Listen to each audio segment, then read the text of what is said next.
الحمد لله نحمده ونستعينه ونستغفره ونؤمن به ونتوكل عليه ونعوذ بالله من شرور أنفسنا ومن سيئات أعمالنا من يهده الله فلا مضل له ومن يضلله فلا هادي له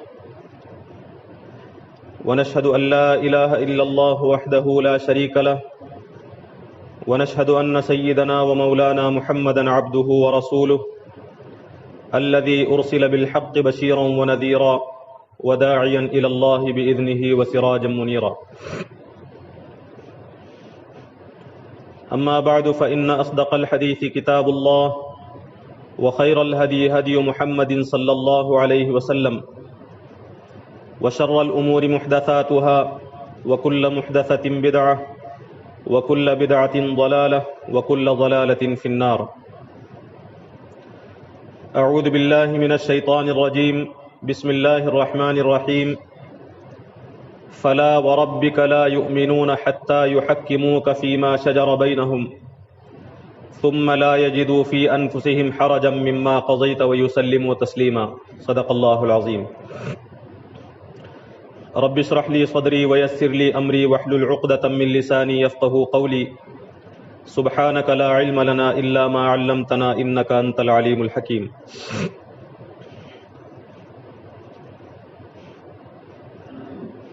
محترم و معزز بزرگوں، قابل احترام نوجوان دوستوں اور بھائیوں، پچھلے جمعوں میں آپ کے سامنے قرآن مجید کی آیات اور احادیث کی روشنی میں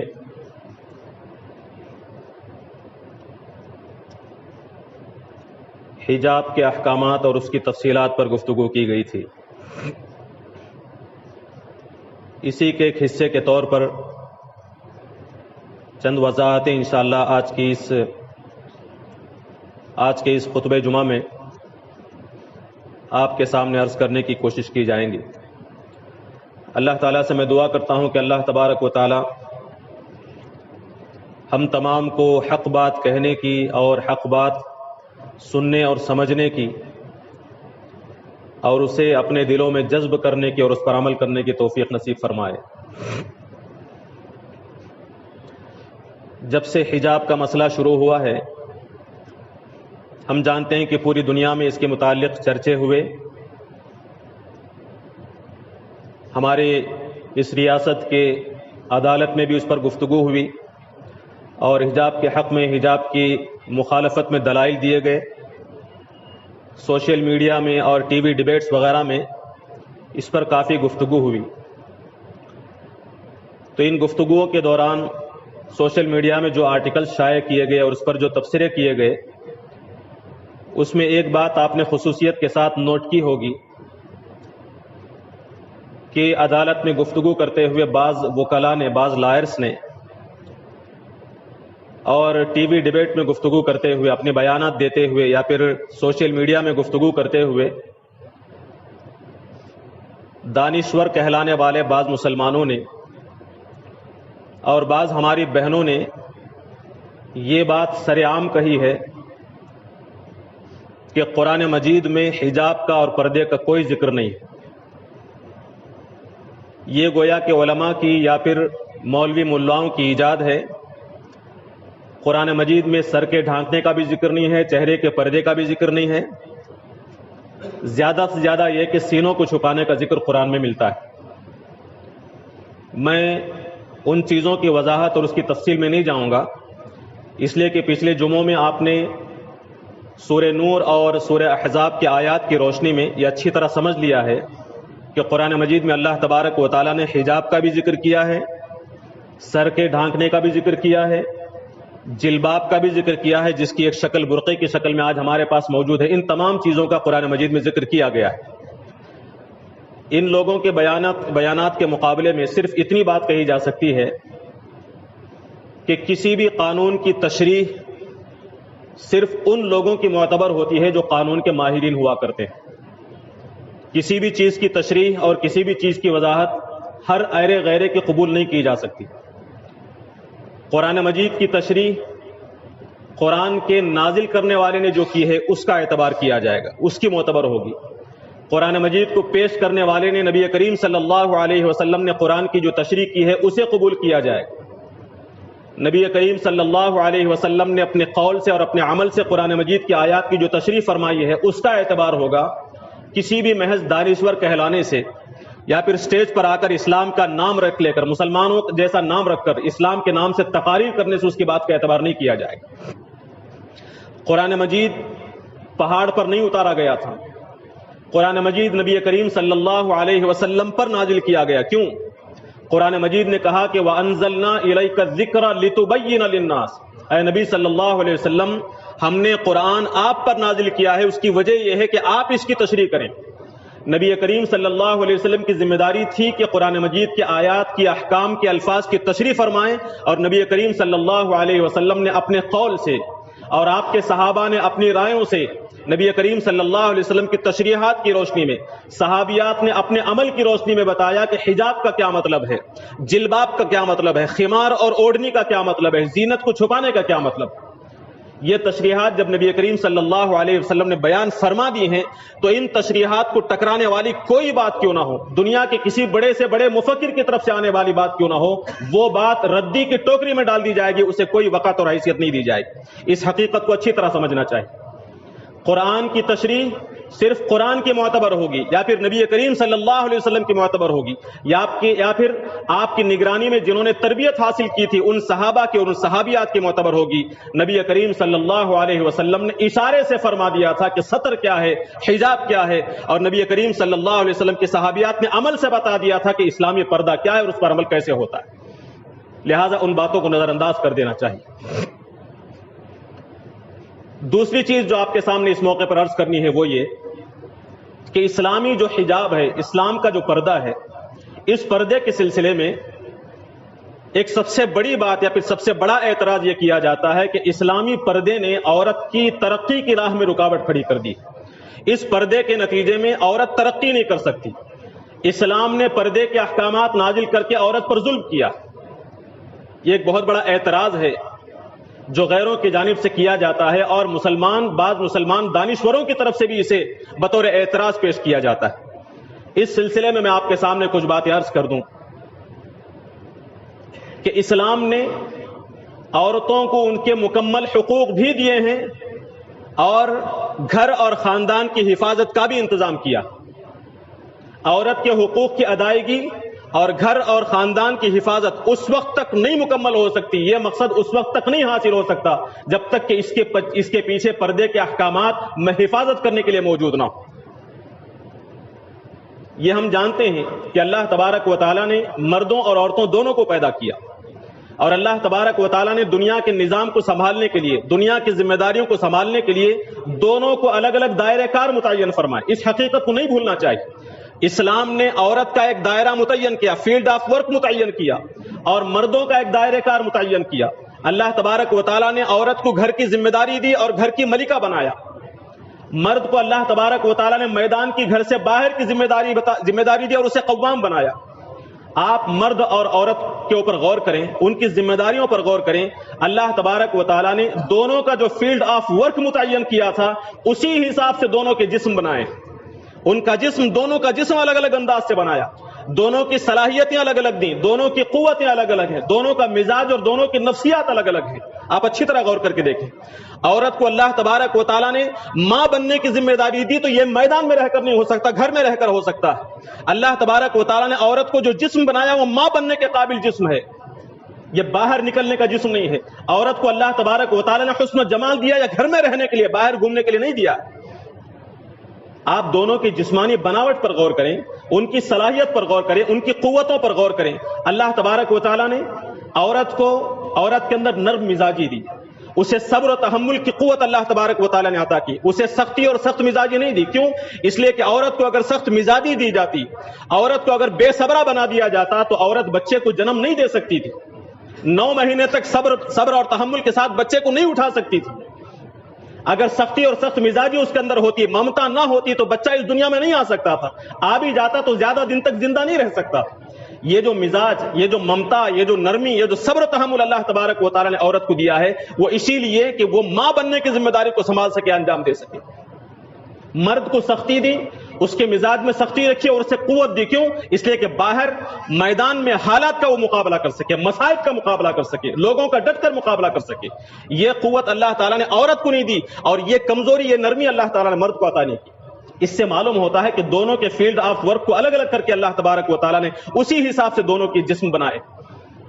ہم اس تقسیم کو ختم کرنا چاہتے ہیں، دنیا اس تقسیم کو، اس فرق کو ختم کرنا چاہتی ہے۔ دنیا یہ چاہتی ہے کہ عورت اپنے گھر میں رہتے ہوئے ماں بننے کی اپنی پوری ذمہ داری سنبھالے۔ دیکھیے، عورت 9 مہینے تک بچے کو اپنے پیٹ میں سنبھالتی ہے، بچے کو جنم دیتی ہے، اور ایک بڑے لمبے عرصے تک بچے کو دودھ پلاتی ہے۔ ان تینوں مرحلوں میں مرد اس کا رتی برابر بھی ساتھ نہیں دے سکتا، 1% بھی ساتھ نہیں دے سکتا، وہ ذمہ داری اسے مکمل ادا کرنی ہے۔ تو گویا کہ عورت اپنے گھر میں اپنی پوری ذمہ داری کو ادا کرے گی، 50% جو ذمہ داری اس کی ہے وہ ادا کرے گی۔ پھر گھر سے نکل کر مرد کے شانہ بشانہ کھڑے ہو کر تجارت میں بھی عورت حصہ لے گی، معیشت میں بھی حصہ لے گی، سیاست میں بھی حصہ لے گی، دنیا بھی چلائے گی۔ گویا کہ مرد کا آدھا بوجھ اور سنبھالے گی۔ آپ غور کر کے بتائیں، کیا یہ انصاف ہے عورت کے ساتھ؟ عورت گویا کہ 100% میں 75% ذمہ داری سنبھالے، گھر کا 50% اور باہر مردوں کا 25%، اور مرد باہر کے صرف 25% ذمہ داریوں کو ادا کرے۔ اسے آپ انصاف کہتے ہیں؟ اسے آپ مساوات کہتے ہیں؟ مغرب نے، ویسٹ نے، ویسٹرن کلچر نے عورت کو گھر سے نکالا اور اسے ترقی دینے کی کوشش کی، اسے ترقی کہا جاتا ہے۔ لیکن جیسے ہی عورت کو گھر سے نکالا، گھر کی ذمہ داریوں سے باہر نکالا، اس کا گھر، اس کا خاندان خطرے میں پڑا۔ اپنے گھروں کو، اپنے خاندان کو خطرے میں ڈال کر، اپنے بچوں کو تباہی میں ڈال کر، ان کے نکاح آج ویسٹرن کلچر والوں کے جو نکاح ہیں طلاق پر ختم ہو رہے ہیں، ان کے بچے تباہ و برباد ہو رہے ہیں۔ اس کے بالمقابل آپ اسلام پر غور کر کے دیکھیں، اسلام نے عورت پر یہ مہربانی کی تھی، اسلام نے عورت پر یہ مہربانی کی تھی کہ گھر میں رہتے ہوئے اپنی ذمہ داریوں کو ادا کرتے ہوئے، اپنی ساری زنانہ ذمہ داریوں کو ادا کرتے ہوئے عورت کو پوری عزت ملے، مرد کے برابر عزت ملے۔ عورت کی عزت میں کمی نہیں کی اسلام نے۔ مزید یہ کہ ایک ماں ہونے کی حیثیت سے اسلام نے، دین اسلام نے عورت کو مرد کے مقابلے میں 2 گنا زیادہ مقام عطا فرمایا۔ آپ اس عورت کو گھر سے نکالنا چاہتے ہیں، اور آپ چاہتے ہیں کہ عورت وہ کام بھی کرے جس کے لیے وہ پیدا ہی نہیں کی گئی، اور آپ اسے ترقی کہتے ہیں۔ اور اس ترقی کے نشے میں آپ اس گھر کو بھول گئے، اس خاندان کو بھول گئے جس گھر کے کارخانے میں اس دنیا کے لیے انسان پیدا ہوتے ہیں، اس دنیا کے معمار پیدا ہوتے ہیں، اس دنیا کے لیے حکمران پیدا ہوتے ہیں، بادشاہ پیدا ہوتے ہیں، عادل اور منصف پیدا ہوتے ہیں۔ ان گھروں سے صرف نظر کرنے کے نتیجے میں، ان گھروں سے نگاہوں کو ہٹانے کے نتیجے میں آج ان گھروں کے کارخانوں میں عادل پیدا نہیں ہوتے بلکہ ظالم پیدا ہوتے ہیں، جو دنیا کو ظلم و فساد سے پر رہے ہیں، امن و انصاف کا خون کر رہے ہیں، غریبوں، مجبوروں، بے کسوں کو خودکشیوں پر مجبور کر رہے ہیں۔ آج ان گھروں کے کارخانوں میں انسان نہیں بلکہ درندے پیدا ہوتے ہیں۔ اس پر ہماری خوش فہمی یہ ہے کہ ہم ترقی کر رہے ہیں۔ ایسی ترقی جس میں انسان امن و سکون سے محروم ہو جائے، ایسی ترقی پر اسلام لعنت کرتا ہے، لعنت بھیجتا ہے۔ دیکھیے، ایک بات اچھی طرح یاد رکھیں، ہمیں یاد ہونا چاہیے کہ مسلمانوں نے اس دنیا کے بہت بڑے حصے پر حکومت کی ہے۔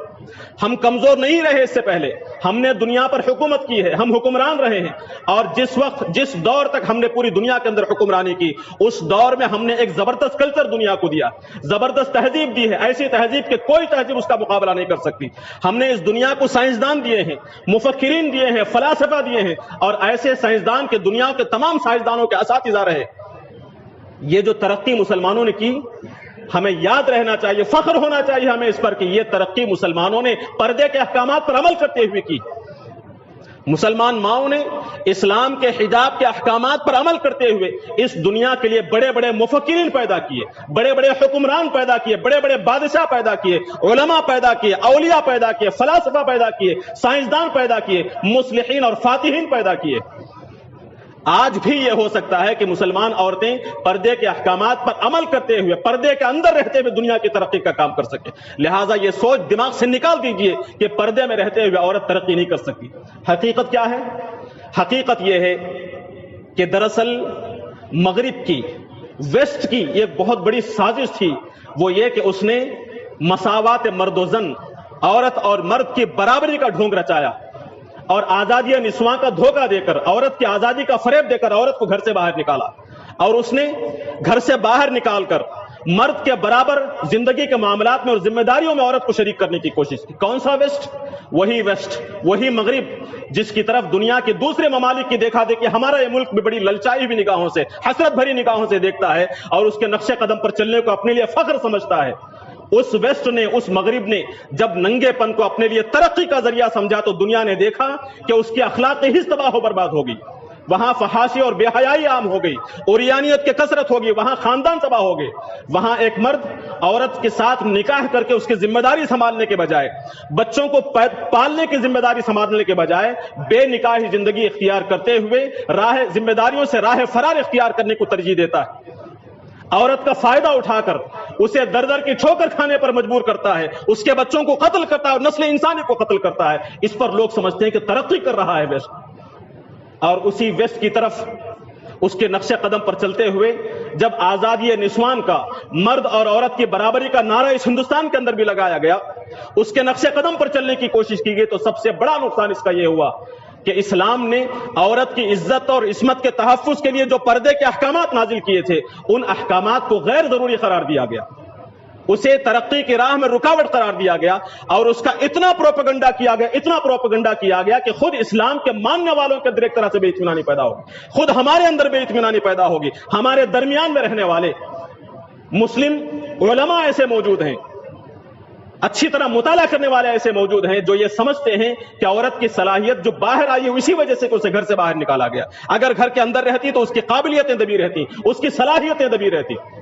یہ احساس ہمارے دلوں کے اندر پیدا کر دیا گیا. لیکن عورت کی عزت اور عصمت کے تحفظ کے لیے قرآن مجید نے اسے گھر میں محفوظ رہنے کا جو حکم دیا تھا، اس حکم کی خلاف ورزی کے نتیجے میں عورت کی کشش کو، اس کے حسن کو شوہروں کے لیے مخصوص کرنے کا جو حکم دیا گیا تھا، اس کی خلاف ورزی کے نتیجے میں، اس کشش کو غیروں کے لیے عام کر دینے کے نتیجے میں اس کا جو نقصان ہوا ہے، جو فساد اور بیماریاں پیدا ہوئی ہیں، جو بگاڑ پیدا ہوا ہے، جو خاندانوں میں دراڑیں پیدا ہوئی ہیں، شوہر اور بیوی کے درمیان میں بے اطمینانی کے، شکوک اور شبہات کے جو دیوار کھڑی ہوئی ہے، زوجین کے درمیان میں جو اعتماد ختم ہوا ہے، اس نقصان کی طرف کسی کی نگاہ نہیں کی، اور اگر گئی بھی تو ہم نے بڑی چالاکی کے ساتھ اسے نظر انداز کر دیا. ہمیں اچھی طرح معلوم ہے کہ اس ویسٹ کے نقش قدم پر چلنے کے نتیجے میں آج دنیا کے کونے کونے میں عورت کی عزت کا کیا حال ہے. اس کا سب سے بڑا نقصان یہ ہوا کہ عورت کا سب سے بڑا جو قیمتی جوہر تھا، سب سے بڑا جو زیور تھا، اس کی عزت اور عصمت، وہی آج سب سے زیادہ خطرے میں.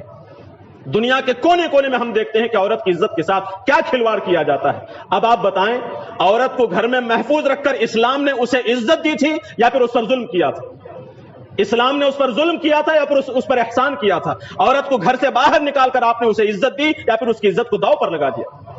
اگر کوئی انسان، کوئی شخص اپنے عیار اور اپنی مکار عقل کو ایک طرف رکھ کر قرآن مجید کا مطالعہ کرنا چاہے، حقیقت کو جاننے کی نیت سے، صاف نیت سے اگر قرآن مجید کا مطالعہ کرنا چاہے، پردے کے احکام کا مطالعہ کرنا چاہے، تو اسے معلوم ہوگا کہ پردے کے یہ جو قرآن احکام ہیں، یہی وہ احکام ہیں جس کے ذریعے سے نہ صرف یہ کہ مرد کی زندگی محفوظ رہ سکتی ہے، سب سے بڑا تحفظ عورت کو حاصل ہوگا. ایک اور بات، ہم میں سے کچھ لوگوں کو ہم نے یہ کہتے ہوئے سنا کہ یہ جو سوسائٹی میں برائیاں پھیل رہی ہیں اس کی ایک وجہ یہ پردہ ہے. پردے کو ختم کر دیا جانا چاہیے، برقعے کو نکال دینا چاہیے. کیوں؟ اس لیے کہ جتنا آپ عورتوں کے حسن سے روکیں گے اتنا زیادہ عورت کے اندر اسے دیکھنے کی خواہش پیدا ہوگی. انسان کی فطرت ہے کہ جس چیز سے روکا جاتا ہے اتنی اس کی حس بڑھتی چلی جاتی ہے. اس وجہ سے پردے کے احکام کو اگر ہٹا دیا جائے، عورت کو اگر باہر لایا جائے تو کچھ دن کے اندر مردوں کی طبیعت بھر جائے گی، رغبت ختم ہو جائے گی، برائیاں ختم ہو جائے گی. یہ لاجک استعمال کی جاتی ہے. گویا کہ ان کی یہ جو لاجک ہے، اس کی مثال گویا کہ ایسی دی جا سکتی ہے کہ کسی چور اور ڈاکو کو اگر اس کی نگاہ پڑتی کسی مالدار کے گھر میں، کسی سرمایہ دار کے گھر میں مال و دولت موجود ہو، اور چور اور ڈکیت ڈاکو اسے ڈاکہ ڈالنے پر تلے ہوئے ہوں، تو آپ یہ فیصلہ کر دیں گے کہ ساری سیکورٹی ہٹا دی جائے. کیوں؟ اس لیے کہ آپ مال کو کھلا رکھیں گے تو انسان اس چور کی نگاہ پڑے گی، کچھ دن کے بعد طبیعت بھر جائے گی، پھر چوری کرنا چھوڑ دے گا. ایسی لاجک کبھی استعمال کی جاتی ہے؟ یہ لاجک اور یہ منطق نہ اصولاً صحیح ہے، نہ عملاً صحیح ہے، اور تجربہ بھی اس کا خلاف گواہی دے رہا ہے. آپ نے کبھی دیکھا کہ کسی بینک کے اندر چوری کا خطرہ ہو، ڈاکے کا خطرہ ہو، تو بینک والوں نے مل کر یہ فیصلہ کر دیا ہو کہ یہ جو سیکورٹی گارڈ لگائے گئے اسے ہٹا دیا جائے؟ کیوں؟ اس لیے کہ چور چوری کرنے والا، لہذا ساری سیکورٹی ہٹا دی جائے. کچھ دن کے بعد چور خود بخود بیزار ہو جائے گا، اسے رغبت ختم ہو جائے گی اور چوری چھوڑ دے گا. یہ لاجک کبھی استعمال کرتے ہوئے آپ نے دیکھا؟ نہیں، بلکہ اس کے برخلاف کسی بینک میں چوری اور ڈکیتی کا خطرہ ہوتا ہے تو ایسی صورت میں اس سیکیورٹی کو اور زیادہ محفوظ کر دیا جاتا ہے، اور زیادہ مضبوط کر دیا جاتا ہے۔ لاکر ہے تو صرف لاکر پر اکتفا نہیں کیا جاتا، سی سی ٹی وی کیمرے لگائے جاتے ہیں، لیزر سیکیورٹی سسٹم لگایا جاتا ہے۔ یہ نادانی اور حماقت کبھی نہیں کی جاتی کہ چور چونکہ چوری کرنے والے ہیں لہذا ساری سیکیورٹی ہٹا دی جائے۔ بالکل اسی طرح تجربہ بتاتا ہے دنیا کے اندر کہ جن ممالک میں، جن معاشرے میں بے پردگی کی اجازت تھی، حجاب نہیں تھا، بے حجابی کی مکمل چھوٹ تھی، وہاں لوگوں کے دل نہیں بھرے، وہاں لوگوں کے خواہشات نے اوریانیت تک معاملہ پہنچایا، اس سے بھی لوگوں کے دل نہیں بھرے۔ کھلے عام جنسی جرائم شروع ہو گئے، اس سے بھی لوگوں کے دل نہیں بھرے۔ باقاعدہ لائسنس دیا گیا، پھر بھی لوگوں کے دل نہیں بھرے ہیں۔ آج دنیا بھر کے اندر جنسی جرائم کی کثرت ہے۔ آپ کہتے ہیں کہ اگر پردے کو عام کر دیا جائے تو رغبت ختم ہو جائے گی؟ دنیا کا تجربہ بتاتا ہے کہ رغبت ختم نہیں ہوتی بلکہ جنسی جرائم کی کثرت اور بڑھتی چلی جاتی۔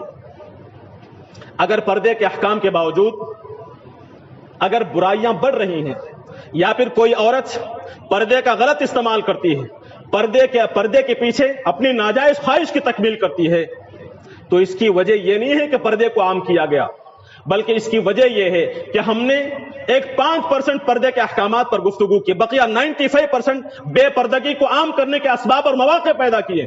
ٹی وی کے ذریعے سے، انٹرنیٹ کے ذریعے سے، سوشل میڈیا کے ذریعے سے بے پردگی کو اور اسے رواج دینے کے سارے مواقع ہم نے کھول دیے، جس کے نتیجے میں برائیاں بڑھی ہیں، اور خوف خدا جو ان تمام برائیوں کو روک سکتا تھا اس خوف خدا کا خاتمہ کر دیا گیا۔ خوف خدا مفقود ہے، اللہ تعالیٰ کا تقوی دلوں کے اندر موجود نہیں۔ اسلام جہاں جرائم کو ختم کرنے کے لیے قوانین بیان کرتا ہے، بے پردگی کو ختم کرنے کے لیے پردے کے احکامات بیان کرتا ہے، وہیں سب سے بڑھ کر خوف خدا کی تلقین کرتا ہے اور یہ بتاتا ہے کہ یہی سب سے بڑی سیکورٹی۔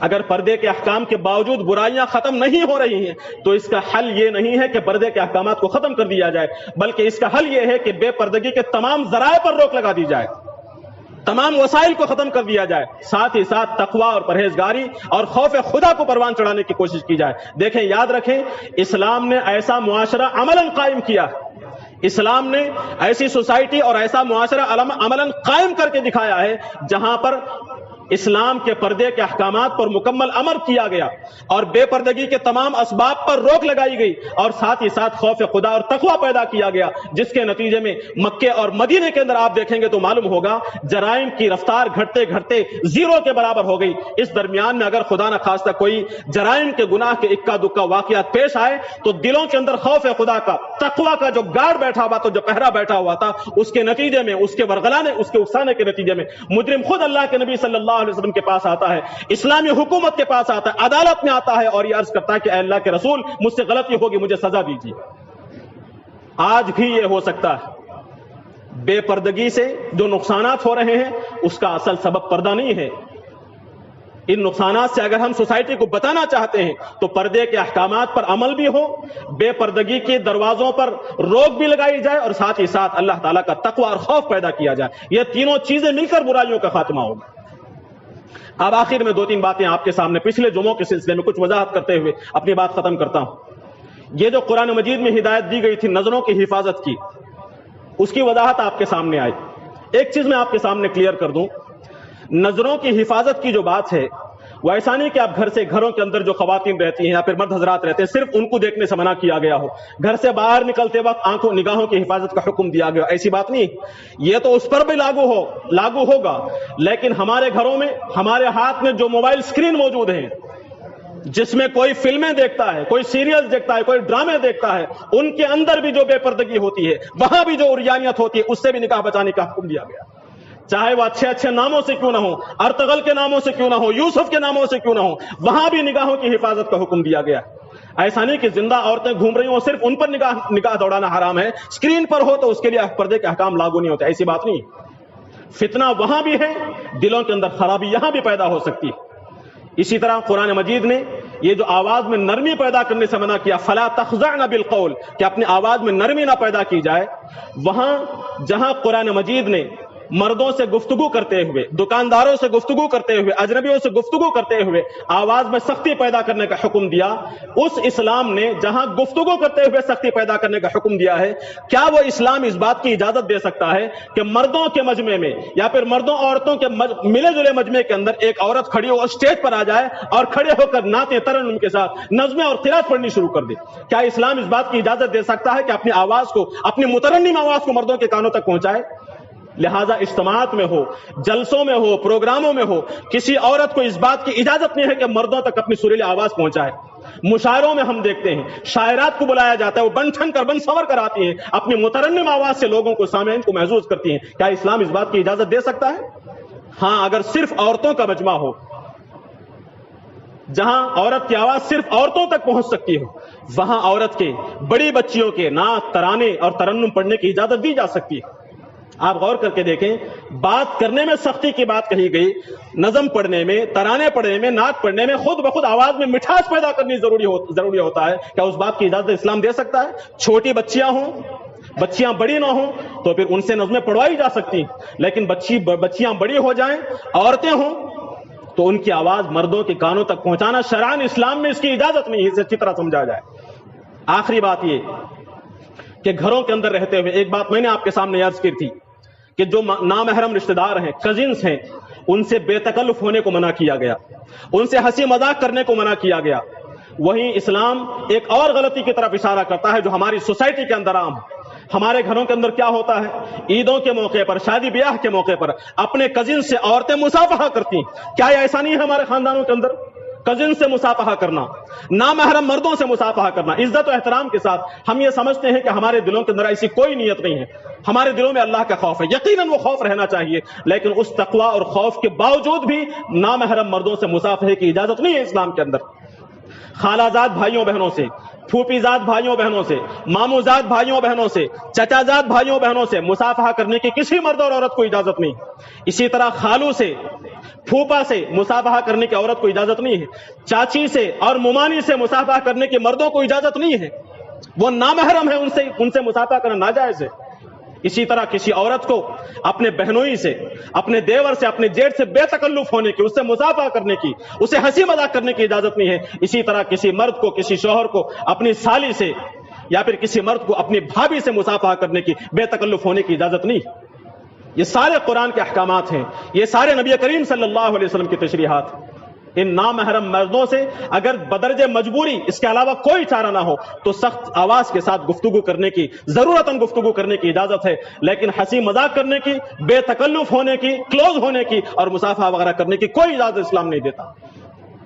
محترم حاضرین کرام، یہ جو باتیں پچھلے 2-3 جمعوں سے آپ کے سامنے رکھی گئی، ابھی جو آپ کے سامنے باتیں رکھی گئی، اس پر ایک بات میں آپ کے سامنے عرض کروں۔ یہ باتیں اب بھی رکھی گئی ہیں، اس سے پہلے بھی ہم نے باتیں رکھی، دوسرے مقامات پر بھی ہم نے باتیں رکھی، تو ہم نے یہ محسوس کیا کہ ہمارے بعض بھائیوں میں، ہماری بعض بہنوں میں، ماؤں میں، بیٹیوں میں ایک طرح سے ناراضگی کا جذبہ پیدا ہوا۔ ہم نے یہ بات رکھی تو وہ ہم سے ناراض ہو گئی، انہیں یہ محسوس ہوا کہ ہم ان کی آزادی پر پابندی لگا رہے ہیں، غیر ضروری پابندیاں ہم پر عائد کی جا رہی ہیں۔ ان ماؤں اور بہنوں سے میں آپ تمام سے یہ عرض کرنا چاہوں گا، اپنی بہنوں سے، ماؤں اور بیٹیوں سے میں ادب کے ساتھ، احترام کے ساتھ عرض کرنا چاہوں گا کہ پیاری بہنوں، پیاری ماؤں، میں نے یہ جو باتیں آپ کے سامنے عرض کی ہیں، ہم یہ جو بات آپ کے سامنے رکھ رہے ہیں، یہ ہماری اپنی خانہ زاد باتیں نہیں ہیں، ہماری اپنی خواہش کی باتیں نہیں ہیں، یہ باتیں قرآن و سنت کی باتیں ہیں، قرآن کے احکامات ہیں، حضور کے احکامات ہیں جو آپ کے سامنے رکھے جا رہے ہیں۔ اس پر بھی اگر آپ ہم پر ناراض ہوتی ہیں تو یاد رکھیں آپ کی یہ ناراضگی ہم سے نہیں ہے بلکہ اللہ اور اس کے رسول سے ہے۔ اللہ اور اس کے رسول کے احکام پر آپ ناراض ہو رہی ہیں۔ ہماری ذمہ داری تو بس یہ ہے کہ ہم بتا دیں کہ قرآن مجید میں پردے کے کیا احکامات ہیں، کیا تفصیلات ہیں، حضور نے کیا تفصیل پیش کی، یہ بات آپ کے سامنے رکھنے کی ذمہ داری ہماری ہے۔ اسے آپ پسند نہیں کرتی ہیں، اس پر آپ عمل نہیں کرنا چاہتی تو نہ کریں، آپ کی مرضی ہے۔ کس نے آپ کو مجبور کیا؟ کون آپ کا ہاتھ پکڑتا ہے کہ زبردستی آپ اس پر عمل کریں؟ ہم تو بس ان عورتوں کو، ان بھائیوں بہنوں کو جو اللہ تبارک و تعالیٰ کی مرضی کو جاننا چاہتے ہیں، ہدایت کے راستے کو جاننا چاہتے ہیں، یہ جاننا چاہتے ہیں کہ اللہ تعالیٰ کی مرضی کیا ہے، کس راستے پر چل کر، کس ہدایت کے راستے پر چل کر ہم اللہ تعالیٰ کی رضا حاصل کر سکتے ہیں، انہیں ہم بتانا چاہتے ہیں۔ ورنہ آپ اسے مانے نہ مانے آپ کا اختیار ہے۔ قرآن مجید خود بھی یہ بتاتا ہے کہ فمن شاء فلیؤمن ومن شاء فلیکفر، جو چاہے اسے مانے، جو چاہے انکار کر دے، جو چاہے اسے جھٹلا دے، اسے زبردستی نہیں ہے۔ لیکن ایک بات اچھی طرح سمجھیں کہ قرآن مجید نے جہاں سورہ احزاب میں پردے کے احکام نازل کیے، وہیں آگے اللہ تبارک و تعالیٰ نے آیت نمبر 36 میں بتایا، آپ اٹھا کر دیکھ لیں، واقعتاً اگر آپ مومن ہیں، اگر آپ کا اللہ پر ایمان ہے، اگر آپ مومنہ ہیں، تو پھر آپ کو یہ حق نہیں ہے، آپ کو یہ اختیار نہیں ہے کہ اللہ اور اس کے مرضی کے خلاف اپنی طرف سے کوئی رائے رکھے. یہ اختیار نہیں ہے، آپ کو اللہ نے نہیں دیا. وما کان لمؤمن ولا مؤمنۃ، کسی مومن کو یہ حق نہیں ہے، کسی مومن عورت کو یہ حق نہیں ہے کہ اذا قضى اللہ ورسولہ امرا، کہ جب اللہ اور اس کے رسول نے کسی بات کا فیصلہ کر دیا تو ان یکون لهم الخیرۃ من امرہم، کہ اس فیصلے کے بعد اپنی طرف سے کوئی اختیار رکھے، اپنی طرف سے کوئی رائے رکھے. اللہ نے فیصلہ کر دیا، اللہ کے رسول کا فیصلہ آ گیا، تو پھر کسی مومن کو اختیار نہیں ہے، کسی مومن عورت کو اختیار نہیں ہے کہ اس کے خلاف اپنی کوئی مرضی اور اپنی کوئی رائے رکھے. لہٰذا قرآن و سنت کے احکامات کو ماننا، اگر آپ مومن ہیں تو قرآن و سنت کے احکامات کو ماننا اور اس پر عمل کرنا ضروری ہے. سورہ نساء کی آیت نمبر 65 میں اللہ تبارک و تعالیٰ نے ان کے ایمان ہی کا انکار کر دیا جو اللہ اور اس کے رسول کے فیصلے کے سلسلے میں بے اطمینانی کا اظہار کرتے ہیں. فلا وربک، اللہ تعالیٰ قسم کھا کر فرماتا ہے، فلا وربک، اے نبی صلی اللہ علیہ وسلم آپ کے رب کی قسم، یعنی میری قسم، لا یؤمنون، وہ لوگ مومن نہیں ہو سکتے، ان کا ایمان معتبر نہیں ہو سکتا. کب تک؟ حتی یحکموک فیما شجر بینہم، یہاں تک کہ اپنے معاملات میں، اپنے مسائل میں آپ کو فیصلہ کرنے والا نہ مان لیں، آپ کو جج نہ مان لیں، اس وقت تک یہ لوگ مومن نہیں ہو سکتے، ان کا ایمان معتبر نہیں. اور آپ نے جو فیصلہ کر دیا اس فیصلے کے سلسلے میں دلوں کے اندر کسی بھی قسم کی بے اطمینانی نہ ہو. ثم لا یجدوا فی انفسہم حرجا مما قضیت، آپ کے قضا کے سلسلے میں، آپ کے فیصلے کے سلسلے میں ان کے دلوں کے اندر کسی بھی قسم کی بے اطمینانی نہ ہو، اس وقت تک یہ مومن نہیں بن سکتے. اور تیسری بات بیان کی، وَيُسَلِّمُوا تسلیما، آپ کے فیصلے کو، آپ کی رہنمائی کو، آپ کی ہدایات کو جب تک کہ سچے دل سے، خوش دلی کے ساتھ قبول نہیں کریں گے، خدا کی قسم یہ مومن نہیں بن سکتے. اس لیے میں تمام بھائیوں سے، تمام بہنوں سے گزارش کروں گا کہ ہم پر ناراض ہونے کے بجائے، ہم سے ہمارے اوپر اپنا غصہ ظاہر کرنے کے بجائے بس یہ سوچیں کہ یہ قرآن مجید کی تعلیمات ہیں، اس کے خلاف آپ کو غصہ نکالنے کی اجازت نہیں. اگر آپ اس کے خلاف عمل کرنا چاہتی ہیں، اس کے خلاف جانا چاہتی ہیں، تو آپ ہیں، آپ کے اللہ کا معاملہ ہے، ہمارے رب کا معاملہ ہے. لیکن مومن اگر ہیں تو پھر اس کے خلاف جانے کی اجازت بالکل نہیں دی جا سکتی. اللہ تعالیٰ سے دعا ہے کہ اللہ تبارک و تعالیٰ جو باتیں یہاں بیان کی گئی ہیں، اللہ تبارک و تعالیٰ ان باتوں کو سمجھنے اور اسے اچھی طرح ذہن نشین کرنے کی توفیق و سعادت نصیب فرمائے. اللہ تبارک و تعالیٰ سے خصوصی دعا ہے کہ اللہم، اے باری تعالیٰ، ہمیں حق کو حق ہی کی صورت میں دکھا. اللہم ارنا الحق حقا، حق کو حق ہی کی صورت میں دکھا. ورزقنا اتباعہ، اور اس کی اتباع اور اس کی پیروی کی توفیق نصیب فرما. وارنا الباطل باطلا، اور ہم تمام کو باطل کو، غلط کو غلط ہی کی صورت میں دکھا. ورزقنا اجتنابہ، اور اس سے پرہیز کرنے کی اللہ تبارک و تعالی ہمیں توفیق نصیب فرما. قرآن مجید کی تعلیمات کو سمجھنے، اسے اختیار کرنے، اسے اپنے دلوں میں محفوظ رکھنے اور اس پر عمل کرنے کی اللہ تبارک و تعالی توفیق و سعادت نصیب فرمائے. ربنا آتنا فی الدنیا حسنۃ وفی الآخرۃ حسنۃ وقنا عذاب النار. بارک اللہ لنا ولکم فی القرآن العظیم ونفعنا وإیاکم بالآیات والذکر الحکیم. انہ تعالی جواد کریم ملک بر الرؤوف الرحیم.